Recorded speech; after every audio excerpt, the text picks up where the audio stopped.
Livro Fé e Confissão, autor Charles Capps. Capítulo 1. O Evangelho é o poder de Deus. Pois não me envergonho do Evangelho, porque é o poder de Deus para a salvação de todo aquele que crê, primeiro do judeu e também do grego. Romanos, capítulo 1, versículo 16. O apóstolo Paulo disse: não me envergonho do Evangelho. A palavra Evangelho significa boas novas. Paulo disse: não me envergonho das boas novas. Mas já vi pessoas que tinham vergonha das boas novas. A razão dessa atitude é por terem ouvido alguém que era arrogante. Ensinavam de tal maneira que as pessoas simplesmente não queriam ouvir. Ouvi algumas pessoas dizerem: já ouvi toda essa coisa sobre fé que eu queria ouvir. Nesse caso, ouviram toda a palavra de Deus que queriam ouvir, pois a palavra de Deus está cheia de fé. Se você ensina a palavra de Deus, estará ensinando a fé. Não é exatamente isso que os críticos queriam dizer. Eles queriam dizer que não gostaram da atitude com a qual algumas pessoas transmitiram a mensagem da fé. Se você quiser alcançar as pessoas, precisa alcançá-las onde elas estão, e a mensagem deve ser apresentada com uma atitude de amor. O mesmo acontece em relação à prosperidade. Por causa das formas como ela tem sido apresentada, também sei que as pessoas que a ensinaram não tinham a intenção de que parecesse dessa maneira. Faça um autoexame. É muito útil que aqueles que são ministros voltem atrás e ouçam as suas próprias mensagens, algumas vezes para ver como elas estão sendo transmitidas. Precisamos fazer um autoexame. Às vezes as coisas chegam até o público diferente do que pretendíamos e as pessoas entendem mal. Paulo disse: não me envergonho das boas novas, pois elas são o poder de Deus. As boas novas são o poder de Deus. Elas representam o Evangelho. O Evangelho naturalmente é fé, e é prosperidade, e é cura. Todas essas coisas estão envolvidas na salvação. Quando Paulo disse isso, estava nos dizendo que o poder de Deus está na palavra de Deus. Ele confirma todas as coisas por meio da palavra do seu poder. O Evangelho significa boas novas. Ele é o poder de Deus para a salvação, o que quer dizer libertação, preservação, cura e integridade. Se você o pregar da maneira que a palavra o declara e com a atitude certa, as pessoas crerão nele.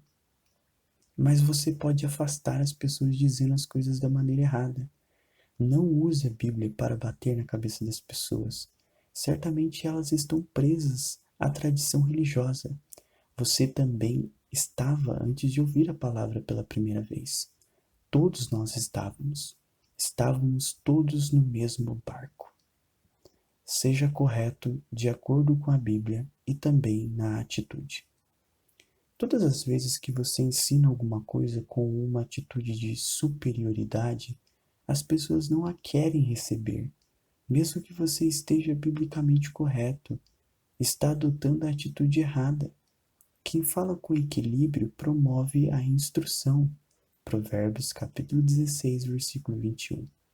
O Evangelho, as boas novas, constitui o poder de Deus. Mas às vezes as pessoas pegam as boas novas e as transformam em más notícias. Elas pegam um texto bíblico que na verdade é uma das grandes passagens bíblicas de cura e a transformam em más notícias. Como por exemplo, pense no que Jesus disse ao apóstolo Paulo quando ele orou pedindo para ficar livre do espinho na carne. Jesus disse: a minha graça te basta. 2 Coríntios capítulo 12, versículo 9. Discirna a palavra corretamente. Eu já ouvi pessoas dizerem: Deus não quis curar Paulo. Mas Jesus disse: Paulo, a minha graça é suficiente para você. A graça é a boa vontade de Deus. Esse versículo é um dos mais poderosos da Bíblia para a cura e libertação. No entanto, primeiramente você precisa entender que o espinho na carne de Paulo não era uma enfermidade. Paulo chama de mensageiro de Satanás. E, para que não me ensoberbecesse com a grandeza das revelações, foi-me posto um espinho na carne, mensageiro de Satanás, para me esbofetear, a fim de que não me exalte. Por causa disto, 3 vezes pedi ao Senhor que o afastasse de mim. Então ele me disse: a minha graça te basta, porque o poder se aperfeiçoa na fraqueza. De boa vontade, pois, mais me gloriarei nas fraquezas e enfermidades, para que sobre mim repouse o poder de Cristo. Pelo que sinto prazer nas fraquezas, nas injúrias, nas necessidades, nas perseguições, nas angústias, por amor de Cristo, porque quando sou fraco, então é que sou forte. 2 Coríntios, capítulo 12, do versículo 7 ao versículo 10. O Senhor estava dizendo: recorra à minha graça, Paulo. Ele teve de dizer isso por 3 vezes até que Paulo entendesse. Deus não ia remover o espinho. Isso cabia a Paulo. Ele tinha de agir com base nessa graça. Ele mesmo tinha de resistir ao diabo. E ele o fez. Podemos ver nos 2 últimos versículos do livro de Atos que Paulo se livrou do espinho na carne. Por 2 anos, permaneceu Paulo na sua própria casa que alugara, onde recebia todos os que o procuravam, pregando o reino de Deus e, com toda a intrepidez, sem impedimento algum, ensinava as coisas referentes ao Senhor Jesus Cristo. Atos capítulo 28, versículo 30 e 31. O Evangelho é o poder de Deus e significa boas novas, mas algumas pessoas tentam fazer dele más notícias. Vi algumas pessoas com medo da mensagem da prosperidade, mas ela está envolvida nos princípios da Bíblia. A palavra de Deus está cheia de prosperidade. A prosperidade está envolvida na salvação. A palavra salvação é a palavra grega sozo, que significa libertação, preservação, cura, integridade. Creio que a ideia que está englobada nela é prosperidade total no espírito, alma e corpo. Tendo isso em mente, vamos para Hebreus capítulo 11, versículo 1. A fé é o firme fundamento. A esperança é o que estabelece alvos. Ora, a fé é o firme fundamento das coisas que se esperam. E a prova das coisas que não vêm. Paulo diz: ora, a fé é. Embora a palavra ora não seja usada como uma palavra no presente do indicativo, vamos usá-la deste modo para impulsionar o seu raciocínio. Vamos pensar nas palavras que estão de ambos os lados da palavra fé, como as no presente do indicativo. Ora, a fé é. A fé, enquanto firme fundamento das coisas que se esperam, é a fé do agora. O firme fundamento das coisas que se esperam é sempre agora. Você pode dizer isso de diversas maneiras. Se a fé não é agora, não é fé. Se não é fé no presente do indicativo, não é o firme fundamento das coisas que se esperam. A esperança está sempre lá no futuro. Muitas pessoas deixam passar esse detalhe, confundem esperança com fé. Elas dizem: bem, eu creio que Deus vai fazer isso algum dia. Mas Deus já fez tudo o que Ele queria fazer com relação à sua cura. Ele já fez tudo o que queria fazer em relação às suas finanças. Ele já fez tudo o que queria fazer com relação ao diabo até o fim dos tempos. A promessa de Deus já foi declarada. A vontade de Deus é a sua palavra. Sua palavra é a sua vontade. O Novo Testamento é a última vontade e o testamento de Jesus. Ele já disse sim a isso.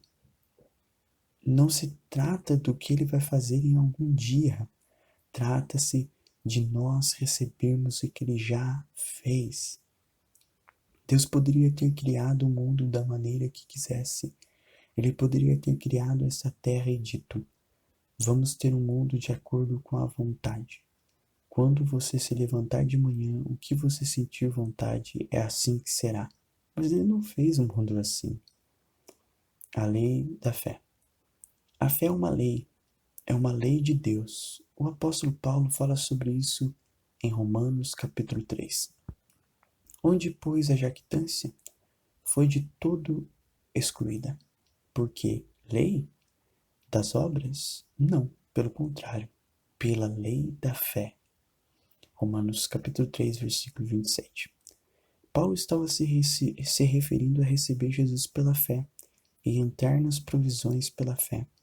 Ele diz que você não pode se gabar disso. Você não pode se vangloriar pelo fato de os seus pecados terem sido eliminados, porque isso é algo que você recebeu pela fé. Onde está a jactância, então? Ela foi excluída. Por qual lei? Das obras? Não, mas pela lei da fé. A lei do Antigo Testamento era uma lei de obras, mas agora, sobre a nova aliança, é pela lei da fé. Então poderíamos dizer que a fé é a lei da nova aliança. Sob a lei, as obras deles os tornavam justos, mas sobre a nova aliança, a justiça não é por obras, mas pela fé. A justiça agora vem por meio da lei da fé. Anulamos, pois, a lei pela fé? Não, de maneira nenhuma. Antes confirmamos a lei. Romanos capítulo 3, versículo 31. Que lei Paulo está estabelecendo? A lei da fé. Creio que esta é a mesma lei a qual o apóstolo Paulo se refere em Romanos 8. Porque o pendor da carne dá para a morte, mas o do espírito para a vida e paz. Por isso o pendor da carne é inimizade contra Deus, pois não está sujeito à lei de Deus, nem mesmo pode estar. Romanos capítulo 8, versículos 6 e 7. A mente carnal não pode operar na lei de Deus.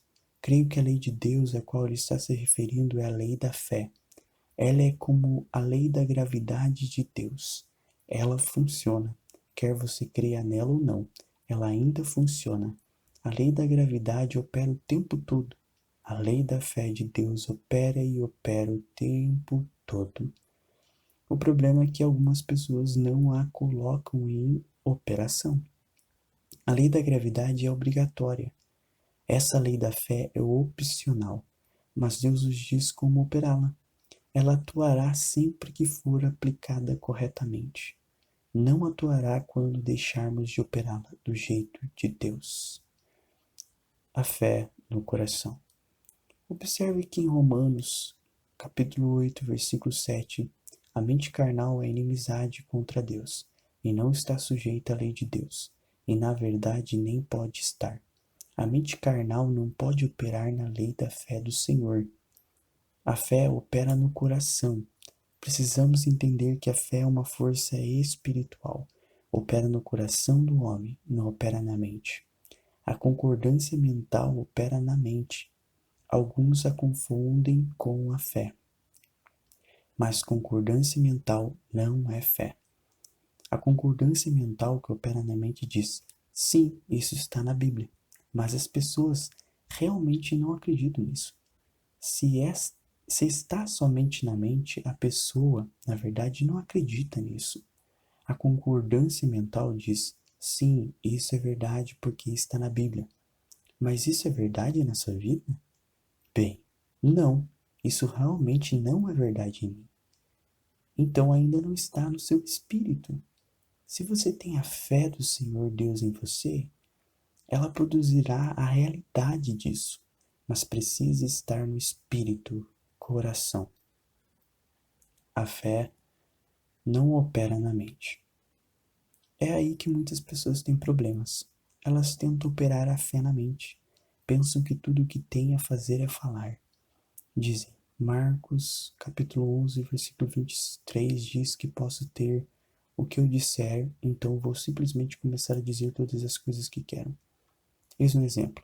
Certo homem disse a um amigo meu: vou lhe dizer uma coisa, esse negócio de confissão de fé não funciona. Ele respondeu: ah, por que você diz isso? Ele disse: confessei 300 vezes em um dia que eu tinha um carro novo e não consegui. Como você pode ver, tudo que ele tinha era a fórmula.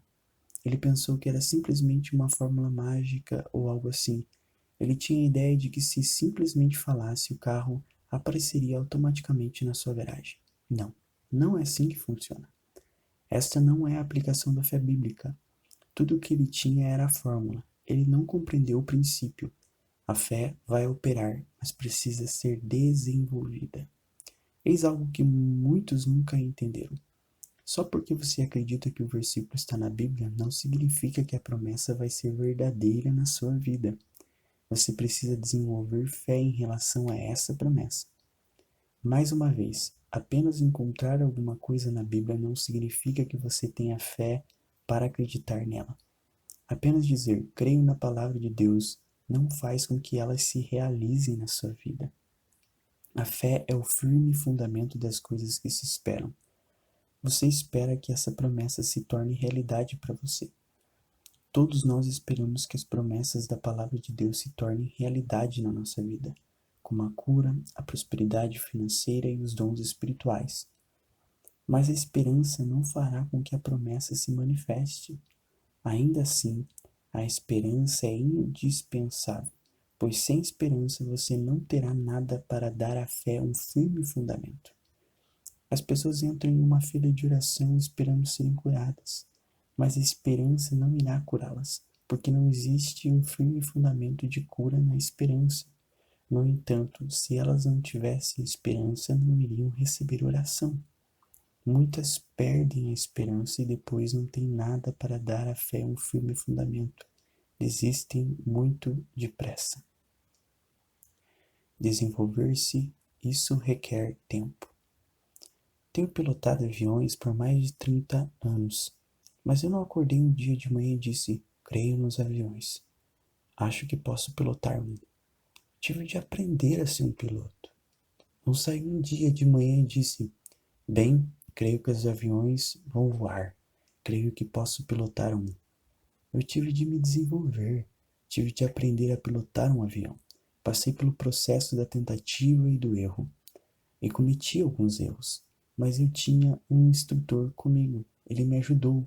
Aprendi o que funcionava e o que não funcionava. Não importa quem você é.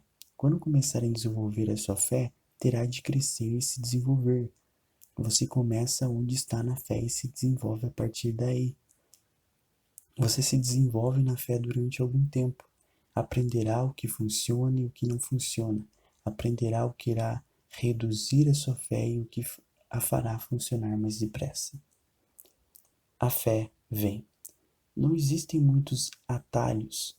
Entretanto, alguns caminhos farão com que a fé venha até você mais rapidamente.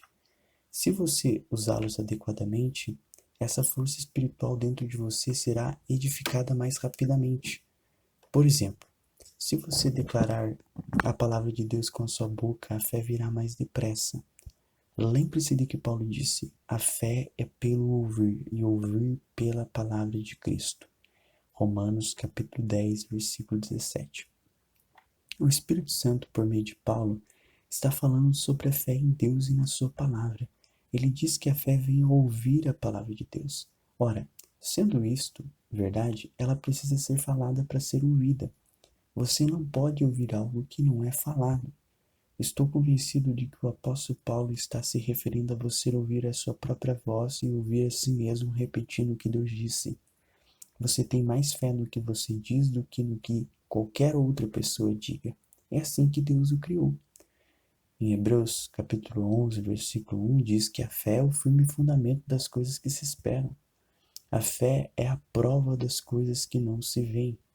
Temos presumido que usamos a nossa fé nas coisas que podemos ver, mas isso é exatamente o contrário do que a Bíblia diz. A fé vê em meio à tempestade.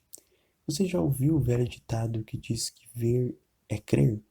Bem, isso não é realmente verdade. A Bíblia não indica que crer é ver.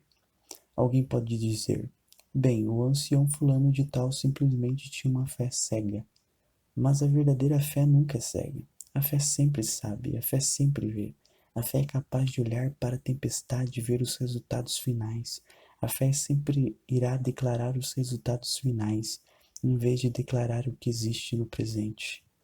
A fé é como um radar em um avião. Se ele estiver ligado quando se vê uma área de tempestade se aproximando, Ele irá traçar essas células de tempestade em uma tela como a de uma TV. É possível ver exatamente onde as células estão e evitá-las. Esse radar pode ver em meio desta tempestade e mostrar exatamente quantos quilômetros ainda faltam até o outro lado, e exatamente quais desvios devem ser feitos para evitar as células de chuva pesada. Com a ajuda de um radar, voei por áreas vastas de tempestade que eu não podia contornar. Parecia uma linha contínua para mim, mas o meu radar podia ver por meio da tempestade. Atravessei o temporal sem entrar na chuva pesada. Eu não podia ver nada do lado de fora do painel do avião, mas com o radar eu podia ver em meio da tempestade. A fé sabe.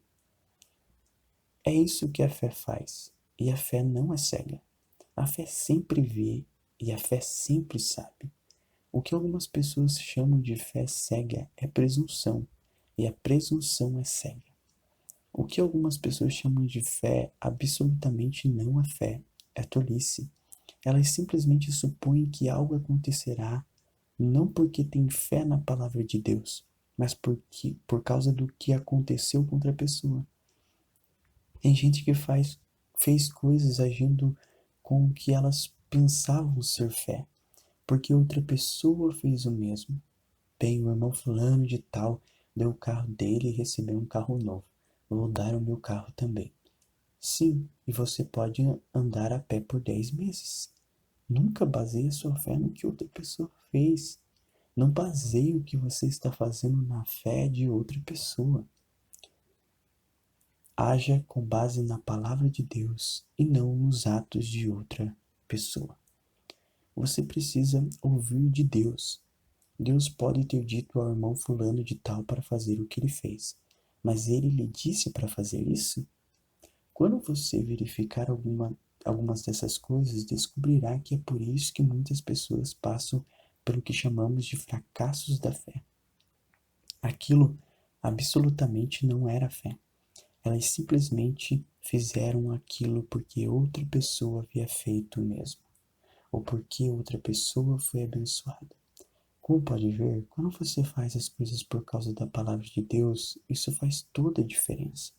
Se Deus fizer a palavra adquirir vida para você em uma determinada área e colocar no seu espírito a impressão de que é isso que deve fazer, isso funcionará para você. A sua fé vem da palavra de Deus para você. A fé sempre vê. Como um radar, a fé vê em meio da tempestade.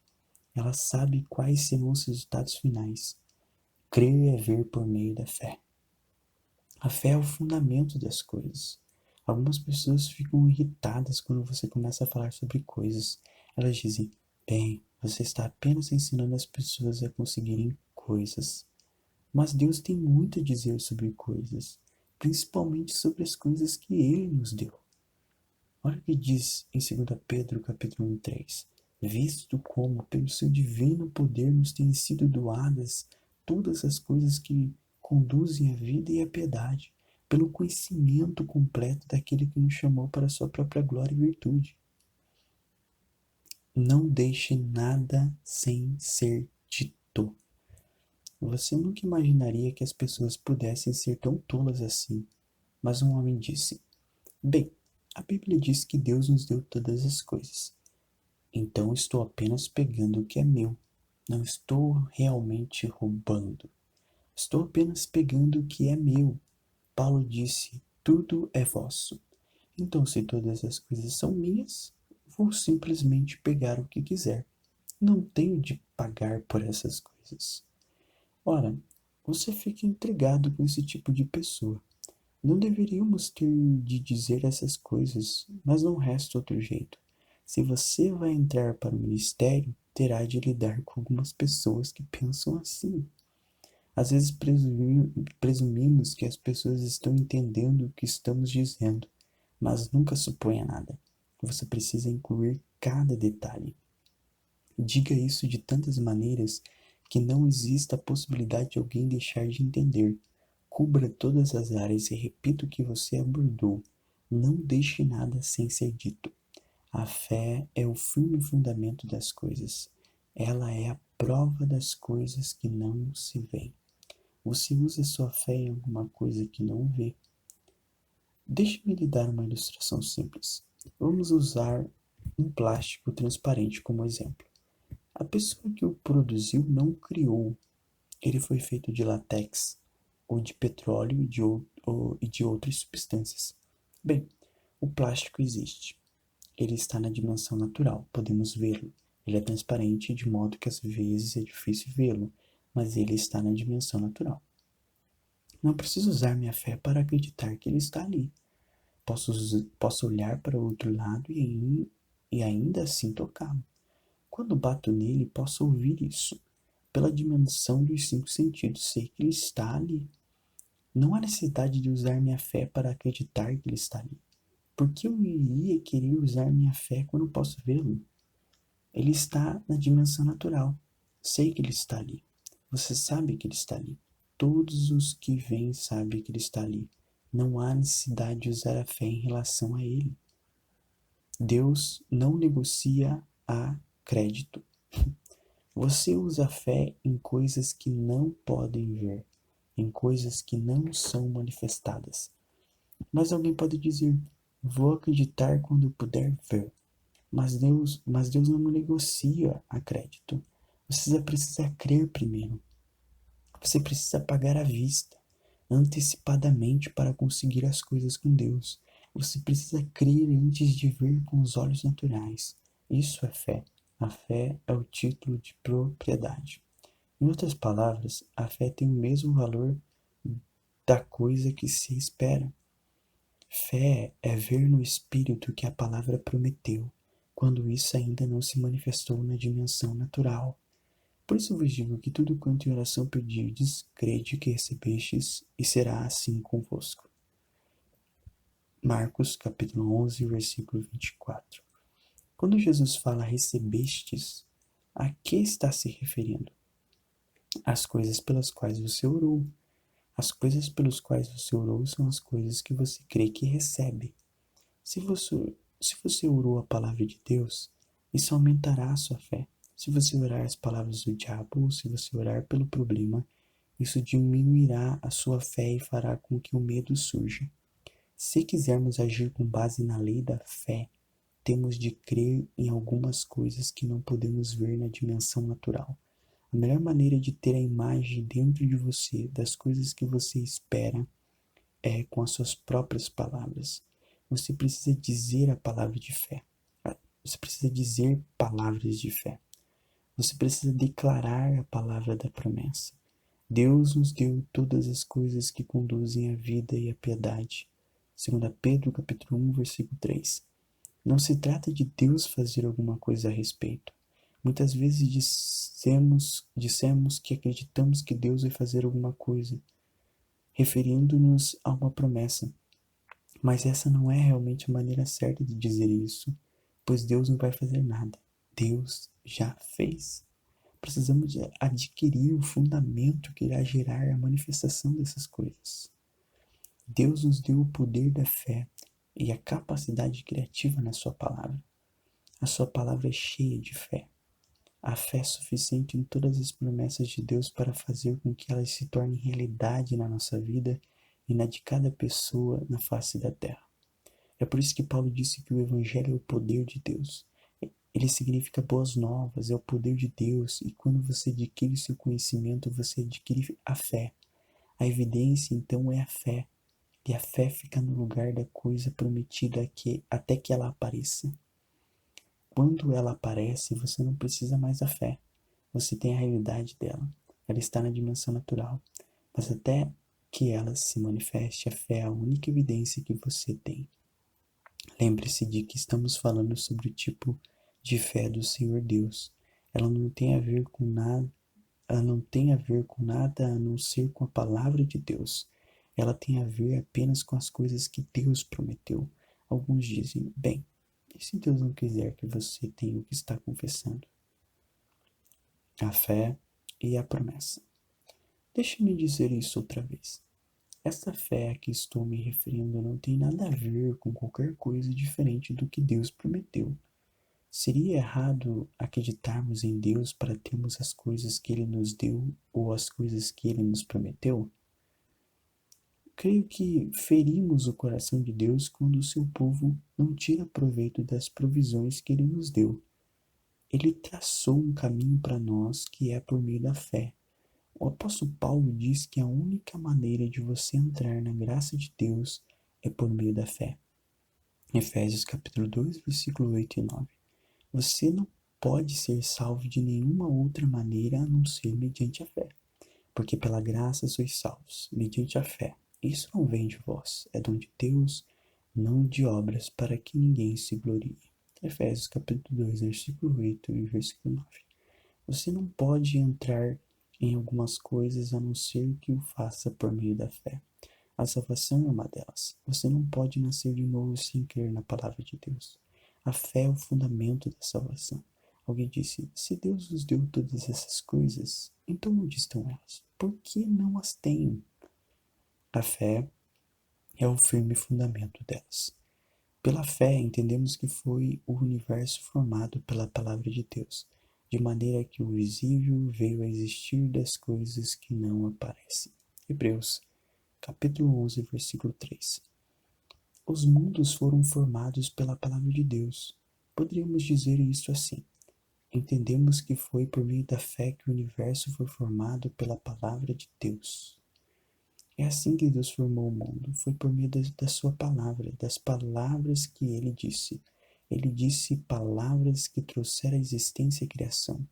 Não existe nada criado sem palavras. Todas as coisas foram criadas por meio das palavras. No princípio era o Verbo, e o Verbo estava com Deus, e o Verbo era Deus. Ele estava no princípio com Deus, todas as coisas foram feitas por intermédio dele, e sem ele nada do que foi feito se fez. João capítulo 1, do versículo 1 ao 3. Sem ele, ele quem? Ele, o Verbo. Sem a palavra, nada foi feito. No princípio, toda a criação foi feita pela palavra. Se a palavra estava com Deus, a palavra era Deus. A palavra ainda é Deus em todas as situações. Quando você usa a palavra de Deus citando-a para colocar uma situação sob controle, ocasionalmente ouvirá as pessoas dizendo: você está apenas tentando agir como Deus. Algumas ficarão zangadas com você. Elas não gostam que as pessoas ajam como Deus agiria. Mas eu não estou tentando ser Deus. Eu estou agindo como Deus agiria nessa situação.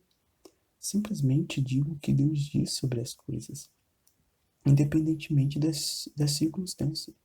Isso não significa que você ignora a circunstância.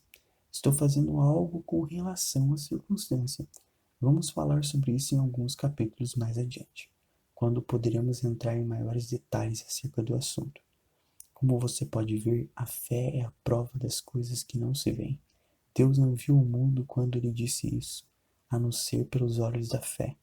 No princípio, Deus criou o paraíso e a terra. Então vemos a recriação, a reforma desta terra, quando Deus olhou e viu trevas, ele disse: haja luz. A palavra de Deus transporta a fé. O que Deus viu eram trevas, mas ele disse luz. Deus disse o que ele desejou. Deus declarou a sua vontade. A palavra de Deus era a sua vontade e ela transmitia poder. Ela era uma força espiritual. Ele formou o mundo com as suas palavras. Não se pode construir sem um fundamento. Ele pegou as palavras cheias de fé constituíram um fundamento que Deus usou. Aqui, basicamente, está o que Deus fez. Deus encheu as suas palavras de fé. Ele usou as suas palavras como recipientes para conter a sua fé e conter essa força espiritual e transportá-la até as vastas trevas, dizendo: haja luz. Foi assim que Deus transportou a sua fé, gerando a criação e a transformação. É assim que Deus transforma as coisas. Você encontra isso ao longo de toda a Bíblia, de Gênesis e Apocalipse. Deus nunca faz nada sem declarar isso primeiro. Pode parecer simples, mas também é profundo. Se você olhar para si, descobrirá que quase nunca faz nada sem dizer isso primeiro. Você geralmente diz uma coisa várias vezes antes de fazer.